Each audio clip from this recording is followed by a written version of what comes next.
तर नाशिकच्या multi level marketing कंपनीच्या आउटलेटमध्ये खत विक्री केली जात होती। पाथर्डी फाटा या परिसरातील वेस्टेज मार्केटिंग कंपनीच्या आउटलेटवरती कृषी विभागाचा छापा पडलाय। 3050 ग्रॅम जैविक खतांचा साठा यात जप्त करण्यात आलाय।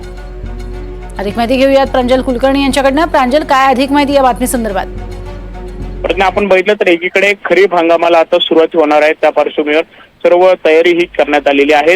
यासोबतच आपण बघितलं तर शेतकऱ्यांना देखील आवाहन केलं जाते की बियाणे असेल किंवा खतं खरेदी करताना अधिकृत परवाना धारकांकडून तुम्ही खरेदी करा। मात्र एकीकडे ही परिस्थिती असताना दुसरीकडे आपण बघितलं तर नाशिकच्या पाथर्डी फाटा परिसरामध्ये असलेल्या वेस्टेज हे जे खरं तर मल्टी लेवलची ही मार्केटिंग कंपनी आहे, त्या मार्केटिंग कंपनीमध्ये या आउटलेटमध्ये खतांची विक्री ही करता केली जात होती। जैविक खत हे इथे होते आणि याच पार्श्वभूमीवरती कृषी विभागाने इथे तर 2 दिवसांपूर्वी छापा हा टाकलेला होता।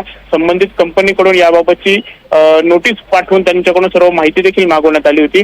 मात्र यामध्ये कोणतेही उत्तर हे मिळाले नाहीत आणि अखेर सर्व तपास केल्यानंतर कृषी विभागाने इंदिरानगर पोलीस ठाण्यामध्ये मध्य प्रदेशातील उत्पादक कंपनी, दिल्लीतील या वेस्टेज कंपनीचे जे विक्रेते आहेत ते आणि नाशिकमध्ये जे शॉप चालत होते त्या दोघांवरती असं 4 जणांवर एकूण गुन्हा हा दाखल करण्यात आलेला आहे। दरम्यान आपण बघितलं तर अशा प्रकारे चेन मार्केटिंग खरं तर याला म्हणतात आणि चेन मार्केटिंग वरती नियंत्रण ठेवण्याचं कृषी विभागासमोर मोठं आव्हान आहे। अशा प्रकारे चेन मार्केटिंगद्वारे खतं खरेदी करू नका, परवाना धारकांकडूनच खरेदी करा, तुमची फसवणूक होऊ शकते असं आता कृषी विभाग आवाहन करत आहे। नक्कीच, तुर्तास धन्यवाद प्रांजल या संपूर्ण माहितीसाठी।